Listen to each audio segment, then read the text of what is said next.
biro timore. Ngeni bende wuoyo bende wanya kata mana wuoyo kata Gen Z ok obire bu. Ginyalo kata mana kon to nikech gionge kata mana gi leader kata ng'ama gi. Tanto gimana na sewache e TV ka kendo bende na wachi chieng' mane ji temo dhi e maandamano. Na wacho ni e gweng' ka gweng' e ward ka ward ka ok gitiyo gi pesa mineni wacho no nikech pesa to be nyaka ti pesa kotiyo bende koro ko circulate economy e ward ka ward girom ji orome ward ka ward mondo gigel memorandum nikech memorandum no emeni winjo ka odede wacho onge sirikal ok ditini ka onge mana gi wach dhok nyaka gitigi gi mondiki memorandum no ema gichoko to gidhi godo e sub county to e sub county kanyo bende gicheko memorandums go kae to gidhi ge county bende koro ka memorandum go osechoki tikele a national platform mar conclave mar intergenerational nikech jok matamore wuoyo gi to bende gin Gen Z koro penji Kalonzo tinde en Gen Z koro ginene Wamunyoro tinde en Gen Z nikech ogine ma giwacho nikech gine ma giduondgi ni malo ni onge gimiwacho olos 10 point agenda cha to 10 point agenda bende king'iyo kata kwa weyo nadko 10 point agenda ne ntiere kind party ariyo ne ntiere kind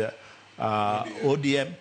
gi UDA party mamoko gine timango ne onge koro mano ok en giminyalo chako kawo ni 10 point agenda no 10 point agenda no Kalonzo ne onge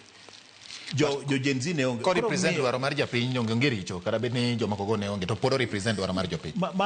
mano is okay ngeni mano koro kiloso nikech George gima nyaki ng'e ni an Mark Matunga to kata mana Meshak ni wambe wan jopiny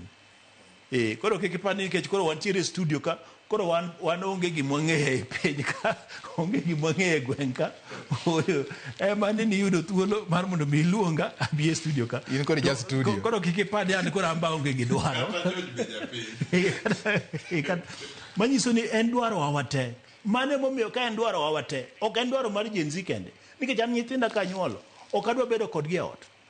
jonyuol makoro bende nigi nyithindgi magisepuonyo ma jomoko uso lo jomoko uso dhok jomoko uso ang'o ma nyithindo ose graduate gidwaro negi tije kikipani jonyuol go ok dwar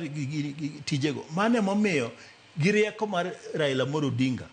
kata gi president giwach ni mondo mi gibed gi romo adundo aput moriwo ji te ok mana nyithindo kende nikech an kacha abro dhi mondo mi alos e wach nyithinda mapok otimang'o mapok oyudo tich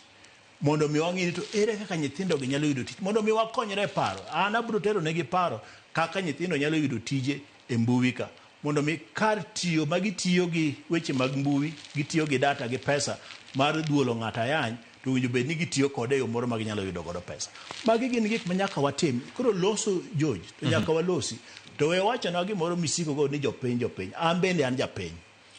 but George gima wayiere across the board ni dwaro mar ojende gi